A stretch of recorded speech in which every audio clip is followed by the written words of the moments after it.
إن الله وملائكته يصلون على النبي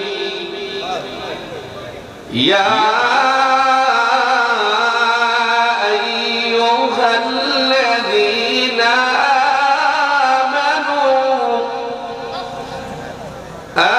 آمنوا صلوا عليه وسلموا تسليما الله أكبر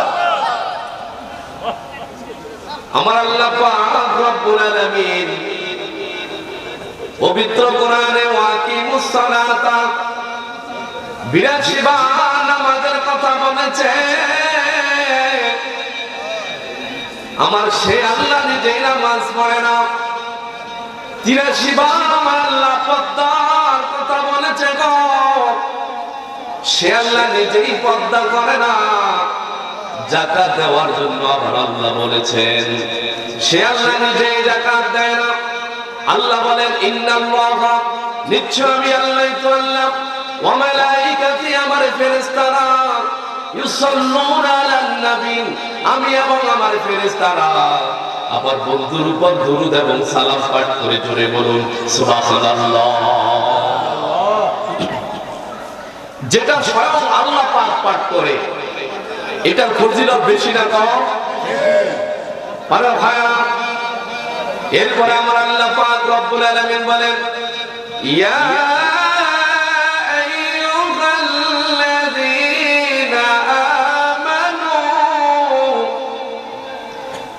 আমার আল্লাহ পাক এখানে বেঈমানদেরকে ডাক দেয় না, আমার আল্লাহ পাক মুনাফিকদেরকে ডাক দেয় না রে। যাদেরকে আমার আল্লাহ ভালোবাসেন, যাদের জন্য জান্নাতটাকে আমার আল্লাহ পাক ওয়াজিব করে রেখেছে, ওই মানুষগুলোকে আমার আল্লাহ ডাক দিয়ে বলে ইয়া আইয়ুহাল্লাযীনা আমানু, ও আমার ঈমানদারেরা, সাল্লু আলাইহি ওয়া সাল্লিমু তাসলিমা, তোমরা আমার বন্ধুর উপর দুরূদ এবং সালাম পাঠ করো। যে মানুষটা রাসূলুল্লাহর প্রতি দুরূদ এবং সালাম পাঠ করবে, আল্লাহ পাক রব্বুল আলামিন খুশি হইয়া ওই বান্দার জীবনের তামাম গুনাহ মাফ করে দিবে। জোরে বলুন সুবহানাল্লাহ। ভাইরা, দুরূদ শরীফের কত ফজিলত এই পৃথিবীর জমিনে থাকা অবস্থা আপনি নাও বুঝতে পারে।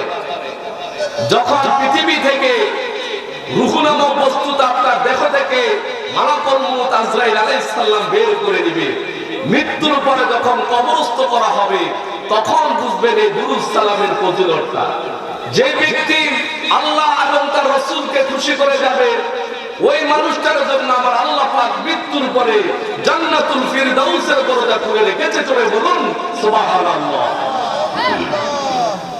মানে ভাইয়া, সুনানে নাসাঈ শরীফ শুনে দেখো, সেখানের মধ্যে হাদিসটা রয়েছে আন আবি হুরায়রা রাদিয়াল্লাহু তাআলা আনহু قال قال رسول الله صلى الله عليه وسلم من صلى علي صلاة واحدة صلى الله عليه 10 صلاة وحدث عنه 10 خطيئة ورفعت له 10 درجة।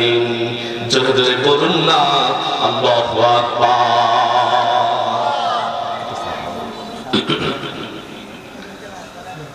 আল্লাহর প্যারা হাবিব, দুই জাহানের কামলিওয়ালা নবী, নূরে মুজাসসাম রাহমাতুল লিল আলামিন, আজ থেকে 1000 বছর আগে তার জবাব মোবারক দিয়ে বলে দেয়, নবী আমার বলে, আমার কোন উম্মত যদি আমি রাসূলুল্লাহর প্রতি অন্তর থেকে ভালোবেসে একটিবার দুরূদ ও সালাম পাঠ করে, আমার আল্লাহ পাক রব্বুল আলামিন আমার ওই উম্মতটাকে সঙ্গে সঙ্গে 3টি পুরস্কার দান করবেন। জোরে বলুন সুবহানাল্লাহ। কয়টি পুরস্কার? কথা আওয়াজ দেন, প্রশ্নে জবাব দেন। কয়টি পুরস্কার দান করবে? এক নাম্বার হলো মান সাল্লা আলাইয়া সালাতান ওয়াহিদাতান সাল্লাল্লাহু আলাইহি আশারা সালাতি। একটি বার দুরূদ শরীফ পাঠ করার সাথে সাথে আল্লাহ পাকের নূরের ফেরেশতারা ওই বান্দার আমলনামায় সঙ্গে সঙ্গে 10টি নেক লিপিবদ্ধ করে দেয়। জোরে বলুন সুবহানাল্লাহ। দ্বিতীয় নম্বরে রাসূলুল্লাহ বলেন ওয়া কুত্তা আনহু আশরু খতিয়াতি। বান্দার বদামলনামা থেকে, গুনাহ থেকে আমি আপনি যে গুনাহ করেছি পারা ভাইরা, এই গুনাহগুলো আল্লাহ পাকের ফেরেশতারা আমার আর আপনার আমলনামার মধ্যে যখন তারা লিপিবদ্ধ করেছে, রাসূলুল্লাহ বলেন আমার কোন উম্মত আমি রাসূলুল্লাহর প্রতি দুরূদ সালাম পাঠ করলে সঙ্গে সঙ্গে আল্লাহ পাকের নূরের ফেরেশতারা আমার বান্দার আমলনামা থেকে 10টি গুনাহ চিরতরে কেটে ফেলে দেয়। জোরে বলুন সুবহানাল্লাহ। তৃতীয় নাম্বার হলো রাসূলুল্লাহ বলেন ওয়া রুফিআত লাহু আশরু দারাজাতিন। আবার আল্লাহ পাক রব্বুল আলামিন বান্দার 10টি পদমর্যাদা বৃদ্ধি করে দেয়। জোরে বলুন সুবহানাল্লাহ। একবার দুরূদ শরীফ পাঠ করছেন, আমার আল্লাহ পাক আপনাকে 3টা পুরস্কার দান করেছে। জোরে বলুন না সুবহানাল্লাহ। রাসূলুল্লাহর দুরূদ ও সালামের কথা ফজিলত করা ভাইরা ভালো করে খেয়াল করুন। সূরা আবু দাউদ শরীফ খুলে দেখো, সূরা তিরমিজি শরীফ খুলে দেখো, সহিহ ইবনে হিব্বান নামক কিতাব খুলে দেখো। পানার ভাইরা এই 13খানা কিতাব কারণ তাদের কিতাবের মধ্যে হাদিসটা কোট করেছেন।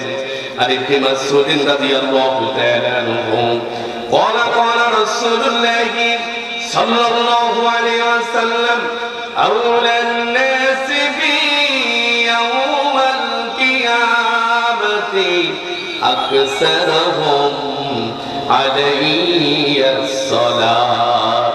জোরে জোরে বলুন না আল্লাহু আকবার।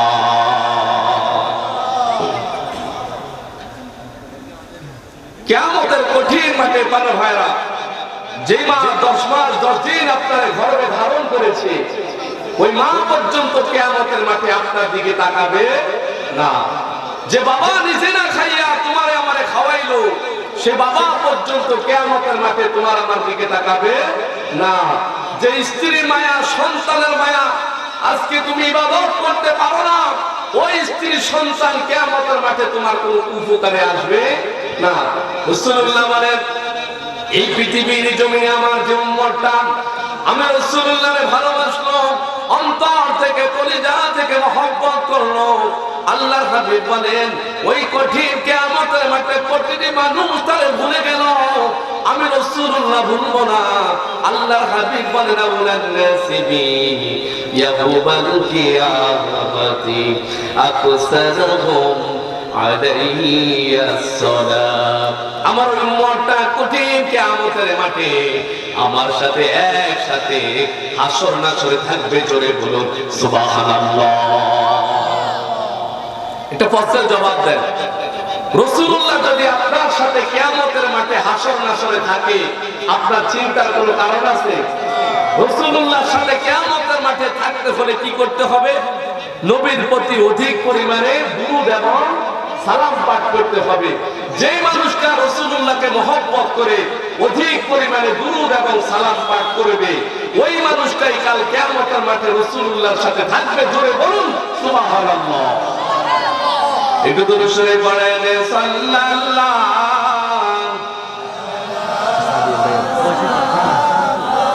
সাল্লাল্লাহু আলাইহি সাল্লাল্লাহু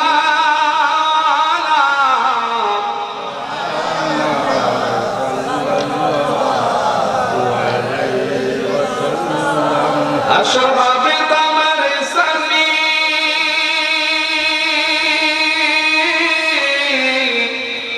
উম্মতে বলবেন ফানি ফানি।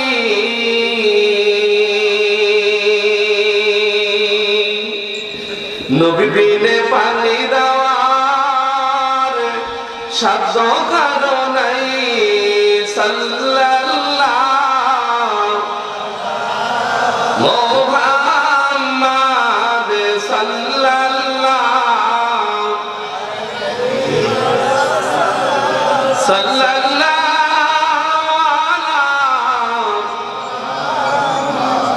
সাল্লাল্লাহ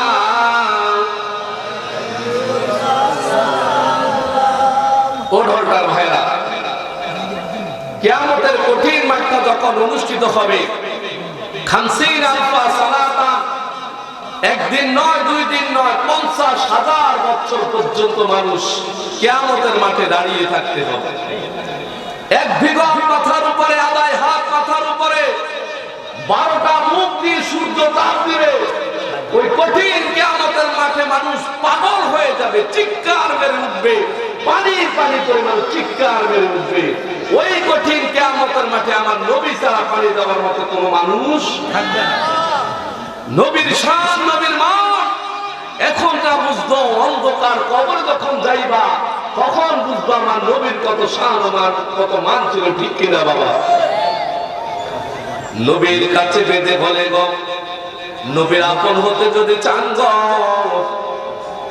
ও দরদার ভাইরা গো, নবীর যদি প্রিয় মানুষ হতে চান, নবীর প্রতি অধিক পরিমাণে দুরূদ সালাম পাঠ করলে রাসূলুল্লাহর সাথে কিয়ামতের মাঠে একসাথে হাসর নাসরে থাকবেন।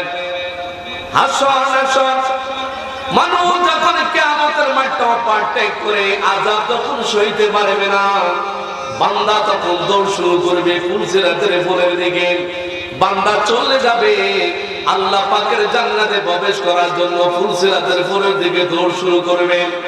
কানজুল উম্মার প্রথম খণ্ডের 248 নম্বর পৃষ্ঠাটা দেখো, সেখানের মধ্যে হাদিসটা রয়েছে। আবু হুরায়রা রাদিয়াল্লাহু তাআলা আনহু قال قال رسول الله صلى الله عليه وسلم الصلاة نور على الصراط فمن صلى علي يوم الجمعة 70 غفرت له جنوب 70। জোরে জোরে বলুন না আল্লাহু আকবার।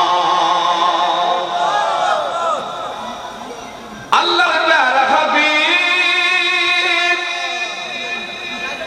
দুই জাহানের কামলিওয়ালা নবী, নূরে মুজাসসাম রাহমাতুল লিল আলামিন, আজ থেকে 1000 বছর আগে তার জবান মোবারক দিয়ে বলে দেয় গো, আল্লাহ নবী বলেন আসসালাতু আলান নূরি আলাস সিরাত। সিরাত শব্দের অর্থ হলো পথ।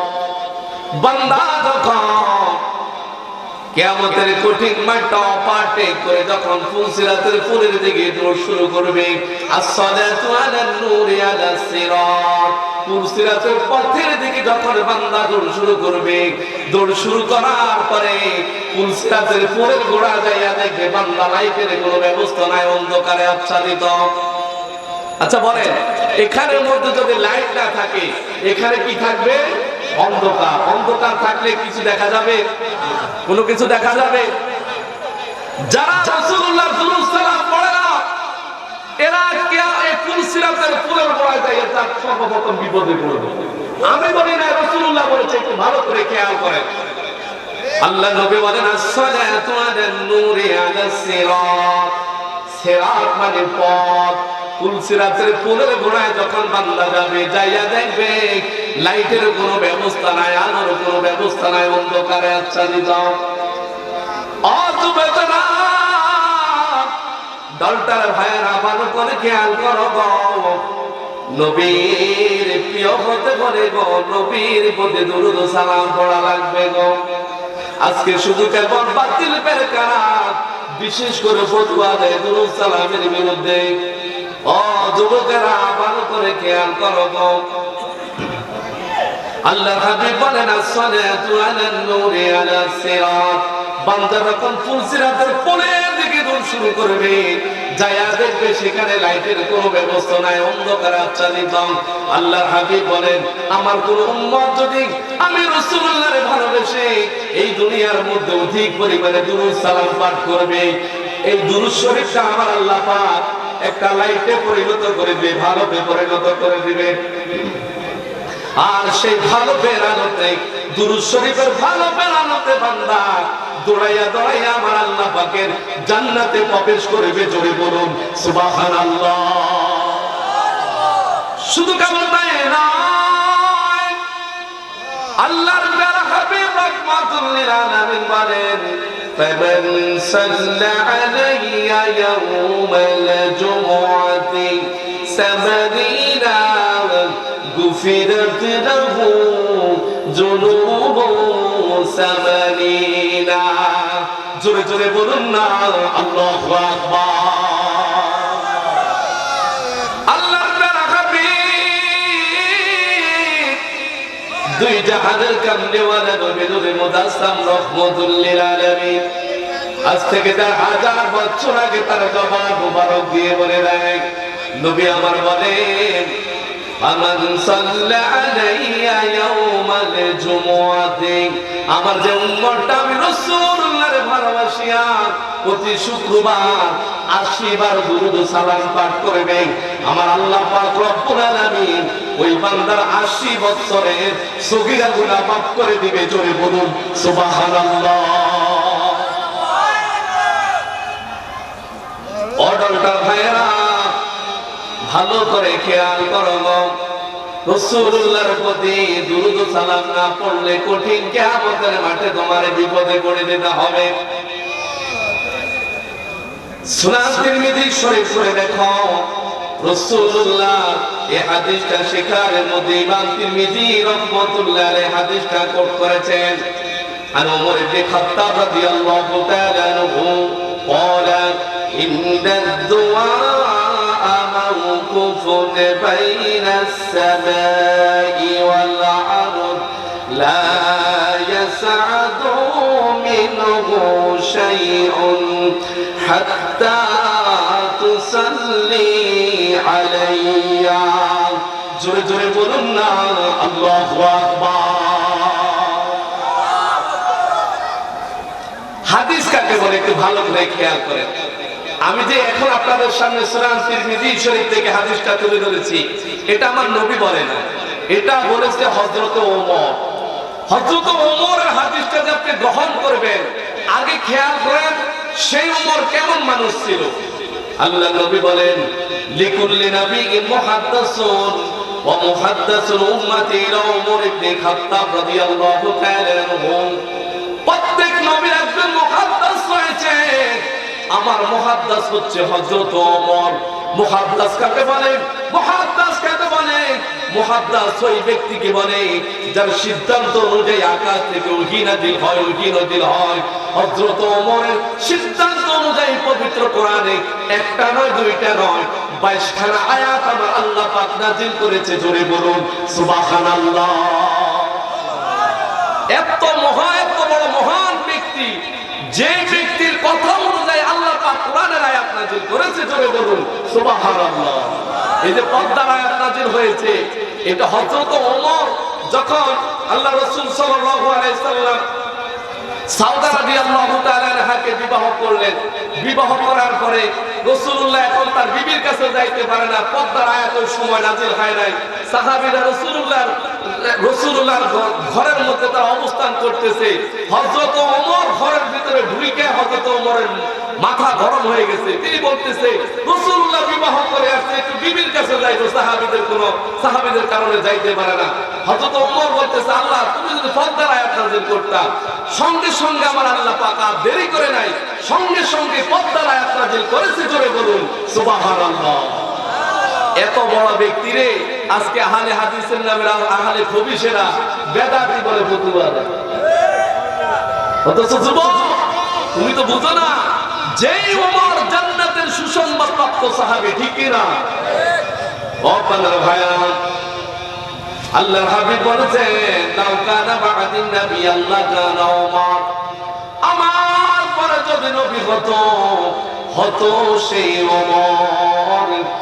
হদ্দ পৃথিবী শাসন করিতেন ধুলার তপ্তে বসি, খেজুর পাতার সাবুনি তাহার বারে বারে গেছে কষি। শুধু কেবল তাই না পারা ভাইরা, আল্লাহর হাবিব বলেছেন আমার ওমর যে রাস্তা দিয়ে হেঁটে গিয়েছে কিয়ামত পর্যন্ত শয়তান ওই রাস্তা দিয়ে হেঁটে যাবে না। জোরে বলুন সুবহানাল্লাহ। আর আহলে হাদিসের মুখ দিয়ে কথা বললেও দুর্গন্ধ বের হয়, অথচ রাসূলুল্লাহ বলেছেন হযরত ওমর যে রাস্তা দিয়ে হেঁটে গেছে কিয়ামত পর্যন্ত শয়তান ওই রাস্তা দিয়ে হেঁটে যাবে। শয়তান পর্যন্ত ওমরে ভয় পায়। আর আমাদের দেশে ইহুদিদের দালালেরা বলতেছে ওমর নাকি জাহান্নামী মানুষ, বেদাতি মানুষ। অথচ বলে ভাইরা, হাদিস কাকে বলে ভালো করে খেয়াল করেন। মারফু, মাওকু, মাফতুহ, এই তিনটা জিনিসকে হাদিস বলে। রাসূলের কথা কাজ অনুমোদনকে হাদিস বলে, সাহাবীদের কথা কাজ অনুমোদনকে হাদিস বলে, তাবিদের কথা কাজ অনুমোদনকে হাদিস বলে। এই হাদিসটা বলেছে আমিরুল মুমিনিন হযরত ওমর। হযরত ওমর রাদিয়াল্লাহু তাআলা আনহু বলেন, ইন্নাদ দুআ মাওকুফুন বাইনাস সামাই ওয়াল আরদ লা ইয়াসআদু মিনহু শাইউন হাত্তা তুসাল্লি আলাইয়া। জোরে জোরে বলুন না আল্লাহু আকবার।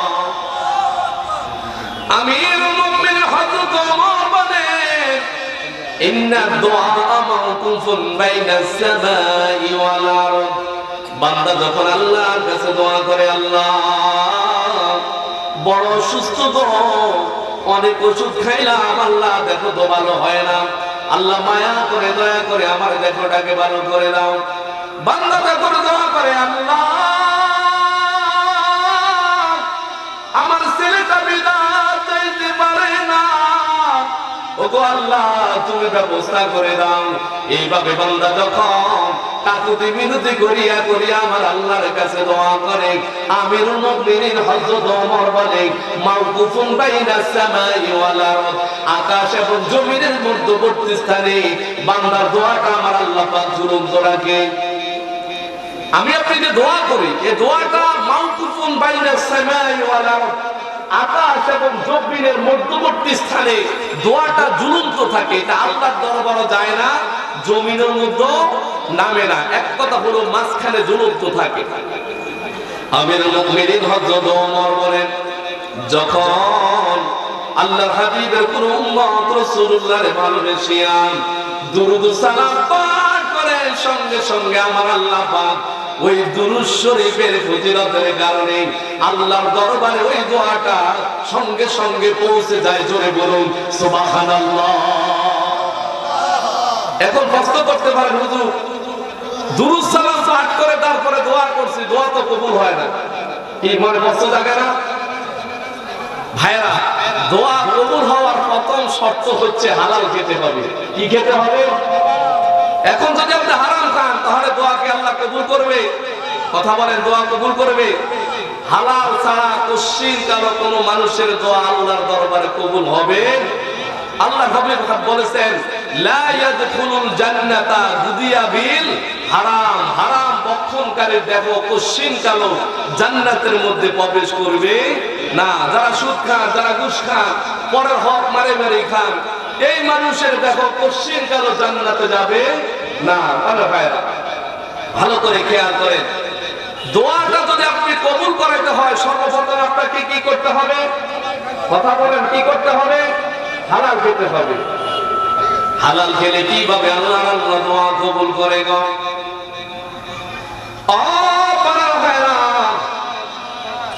আল্লাহর ওলি ইমাম শাযুরি রাহমাতুল্লাহির জীবনে পড়ে দেখো, যিনি একজন আল্লাহ পাকের মহান ওলি ছিল গো। আল্লাহর ওলি ইমাম শাযুরি রাহমাতুল্লাহি যখন একদিন সফরের মধ্যে বের হলেন, ও ভাইয়া, এখন গাড়ির যুগ, ট্রেনের যুগ, বিমানের যুগ, হেলিকপ্টারের যুগ। আগে এগুলো কিছুই ছিল না। মানুষ পায়ে হেঁটে মক্কা মদিনা যায় হজ করতো, ঠিক কিনা? মানুষ পায়ে হেঁটে মক্কা মদিনা যায় হজ করতো। ইমাম শাজুলি রাহমাতুল্লাহ আলাইহি যখন একদিন সফরের মধ্যে বের হলেন, আল্লাহর ওলি কোনদিনও নামাজ তরক করে নাই। একদিন যখন সফরে বের হওয়ার পরে আসরের নামাজের সময় হয়ে গেল, সেই এক কথা হলো অনেক দূরে যাওয়ার পরে যেখানে পাহাড় আর পাহাড়, মানুষ দেখা যায় না। আল্লাহর ওলি ইমাম শাজুলি রাহমাতুল্লাহ আলাইহি আসরের নামাজ পড়ার জন্য বহু জায়গা তালাশ করলো, কোনো জায়গার মধ্যে পানি পায় না। আল্লাহর ওলি ইমাম শাজুলি রাহমাতুল্লাহ আলাইহি বহু জায়গা তালাশ করে যখন কোনো পানি পাইল না, তখন তিনি দেখলেন পাহাড়ের উপরে ছোট্ট একটা ঘর দেখা যায়। তিনি মনে করতেছে এই ঘরের মধ্যে মানুষ বসবাস করে, আমার মনে হয় আমি গেলে সেখানে পানি পাবো। আমি কোশ্চিন কেন নামাজ তরক করে নাই? আচ্ছা বলেন তো, কোন মানুষ কি নামাজ তরক করে আল্লাহর ওলি হয়েছে? এমন কথা আছে? নামাজ ছাড়ে দিয়া কোন মানুষ আল্লাহর ওলি হয়েছে এমন কোন কথা কোন কোরআন হাদিসের মধ্যে লেখা আছে? আর কিছু ভণ্ড না এরপরে নামাজ এবং নামাজের কথা বলে কোরআন এবং হাদিসে বাইরে যত সব ভণ্ড তারা ওলি আল্লাহ দাবি করে, অথচ ইমাম মালিকের ফতোয়া অনুযায়ী এরা সব কাফের। ইমাম মালিক বলেছেন মান তাফাক্কাহা ওয়া মান তাসাওয়াফা, যে ব্যক্তি শরীয়ত অর্জন করলো না, মারিফাত অর্জন করলো, সে কাফের। সে কি? ইমাম মালিক বলতেছে যে ব্যক্তি শরীয়ত অর্জন করলো না, মারিফাত অর্জন করলো, সে কাফের। যে ব্যক্তি শরীয়ত অর্জন শরীয়ত অর্জন করেছে, মারিফাত অর্জন করলো না, সে হলো ফাসিক। সে হলো কি? ফাসিক। আর ইমাম মালিক বলেছেন যে ব্যক্তি শরীয়ত অর্জন করেছে, শরীয়তের পাশাপাশি মারিফাত অর্জন করেছে, ওই মানুষটাই আল্লাহ পাকের মুমিন। জোরে বলুন সুবহানাল্লাহ। অর্ডারটা ভাইরা ভালো করে খেয়াল করো, কিভাবে আমার আল্লাহ পাক তোমার দোয়া কবুল করে নেবেন। আল্লাহর ওলি ইমাম শাজুলি রাহমাতুল্লাহ আলাইহি নামাজ পড়ার জন্য পাগল হয়ে গেল। পাহাড়ের উপরে ঘরের মধ্যে যাইয়া ঘরের দরজার মধ্যে টোকা দেয় আর বলেন আসসালামু আলাইকুম ইয়া আহলাল বাইত। ঘর থেকে সালামের জবাব বের হয় না।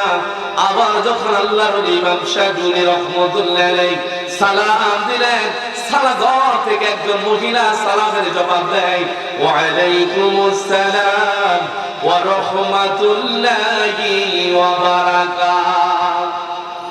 আল্লাহর ওলি ইমাম শাজুলি রাহমাতুল্লাহ আলাইহি বলে, বাবা অনেক জায়গা তালাশ করো না, কোন জায়গার মধ্যে পানি পাই না। আমি আসরে নামাজ পড়ার জন্য গোমা সূর্যটা পশ্চিম আকাশে অস্তমিত হয়ে যায় গোমা, আমার যদি একটু পানি দিতা আমি ওযু করে তারপরে নামাজ পড়তাম। আল্লাহর ওলি ইমাম শাজুলি রাহমাতুল্লাহ আলাইহি মহিলা বলে, বাবা আমার বাড়ির পাশে একটা পুকুর রয়েছে, ও পুকুর থেকে ওযু করিয়া তারপরে আপনি এসে নামাজ পড়েন।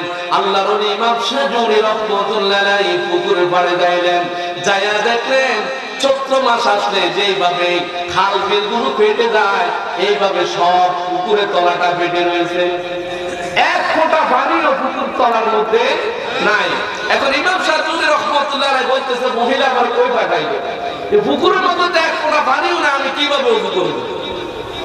ও ভাইরা ভালো করে খেয়াল করো, আল্লাহর ওলি ইমাম শাজুলি রাহমাতুল্লাহ আলাইহি ঘরের মধ্যে চলে আসলেন। আসার পরে মহিলারে বলে, মা তুমি আমারে কই পাঠাইলা? পুকুরের মধ্যে এক ফোঁটা পানি নাই, আমি ওযু করব কিভাবে? তখন মহিলা বলে, বাবা আপনি আমার ঘরের দরজায় দাঁড়ান, আমি পুকুর পাড় থেকে আসি।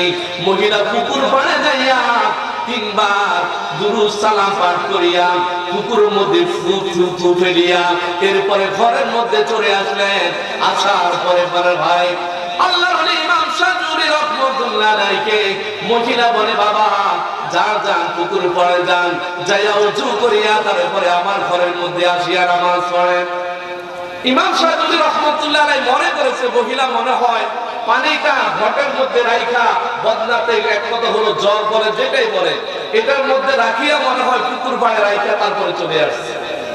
আল্লাহর ওলি ইমাম শাজুলি রাহমাতুল্লাহ আলাইহি পুকুর পাড়ের মধ্যে যাইলেন, যাইয়া দেখতেছে কিছুক্ষণ পূর্বে তিনি দেখলেন পুকুরের মধ্যে এক ফোঁটা পানিও নাই। এখন যায়া দেখতেছি সেই খালি পুকুরটা ভরাই পানিতে পরিণত হয়ে গেছে। চলে বলুন সুবহানাল্লাহ।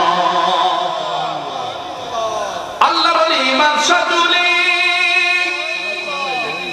রাহমাতুল্লাহ আল্লাহর ওলিটা ওযু করে আসর নামাজ পড়িয়া মহিলা বলে, মা জীবন তোমার বহুত মহিলা দেখেছি গো মা, কিন্তু তোমার মতো তো আল্লাহওয়ালা নেককার মহিলা আমি আর দেখি নাই গো মা। বলো না তুমি এমন কোন আমল করার কারণে এই খালি পুকুরটা ভরাই পানিতে পরিণত হয়ে গেছে? তখন মহিলা বলে, আমি আল্লাহর হাবিবকে আমার অন্তর থেকে বেশি ভালোবাসি, আমার জানের চাইতে বেশি ভালোবাসি। আমি সব সময় পাঁচ ওয়াক্ত নামাজ পড়ে পর্দা মতো চলি, হালাল খাইতে চেষ্টা করে, হারাম খাই না। তবে আমি রাসূলুল্লাহর প্রতি অধিক পরিমাণে দুরূদ সালাম পাঠ করি। আমি রাসূলুল্লাহর প্রতি 3 বার দুরূদ শরীফ পাঠ করিয়া ওই খালি পুকুরের মধ্যে থুতু ফেললাম। এই থুতু দুরূদ শরীফের ফজিলতের কারণে আল্লাহ পাক এই খালি পুকুরটা ভরাই পানিতে পরিণত করে দিয়েছে। জোরে বলুন সুবহানাল্লাহ। একটু দুরূদ শরীফ পড়েন সাল্লাল্লাহু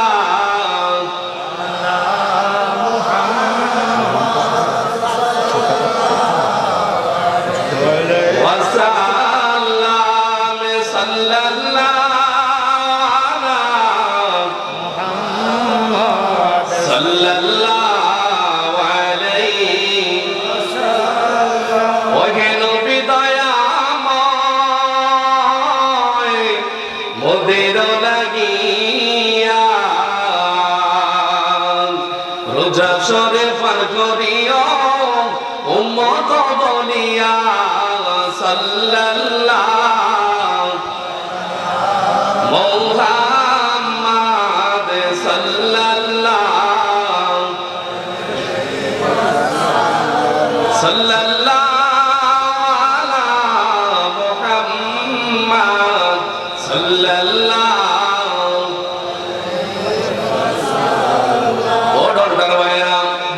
সালামের কত ফজিলত। তাফসীরে মাজারি শরীফ পড়ে দেখো 389 নম্বর পৃষ্ঠা 79 নম্বর পৃষ্ঠার মধ্যে হাদিসটা রয়েছে। عن ابي هريره عن ابي بكر الصديق رضي الله تعالى عنه قال الصلاه على النبي صلى الله عليه وسلم امحق للخطايا من الماء للناس الى حديث الايات। জোরে জোরে বলুন না আল্লাহু আকবার। এই হাদিসটা আমার নবী বলে না, এই হাদিসটা বলেছে হযরতে আবু বকর রাদিয়াল্লাহু তাআলা। আপনারা জানেন হযরত আবু বকর সম্পর্কে আপনাদের ধারণাই আছে। রাসূলুল্লাহ বলেছেন, আমার উম্মতের সমস্ত উম্মতের আমলনামা যদি এক পাল্লা রাখা হয়, আমার আবু বকরের আমলনামা যদি অপর পাল্লা এক রাত্রে আমলনামা রাখা হয়, ওজন করে দেখা যাবে আমার আবু বকরের আমলনামার পাল্লাটা ভারী হবে। জোরে বলুন সুবহানাল্লাহ। ওই মহান ব্যক্তি বলেছেন এই হাদিসটা, তিনি বলেন কোন মানুষ যখন রাসূলুল্লাহর প্রতি দুরূদ সালাম পাঠ করে আল্লাহ পাক তার গুনাহগুলো এইভাবে maaf করিয়া দেন। বিশাল অগ্নিকুণ্ডের মধ্যে আগুন যদি লাগানো হয়, এ ভাইরা বড় ধরনের এক কথা হলো ঢাকার মধ্যে বিভিন্ন গার্মেন্টসের মধ্যে আগুন লাগে, বিভিন্ন ফায়ার সার্ভিস গুলো অনেকগুলো ফায়ার সার্ভিস যায় তারপরে আগুন নিভায়।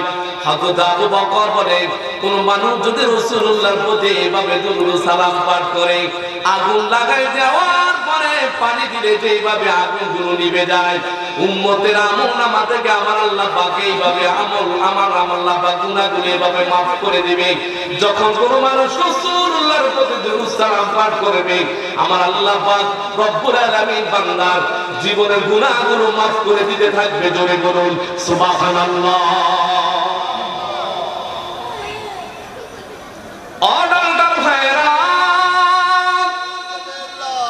দুরূদ সালামের কত ফজিলত। হযরত আবু বকর রাদিয়াল্লাহু তাআলা আনহু আল্লাহর নবীকে একদিন দাওয়াত দিলেন গো। দাওয়াত দিয়া আল্লাহর নবীকে বলেন, ইয়া রাসূলুল্লাহ আগামী দিন যোহরের নামাজের বাদ আপনার দাওয়াত আমার বাড়িতে।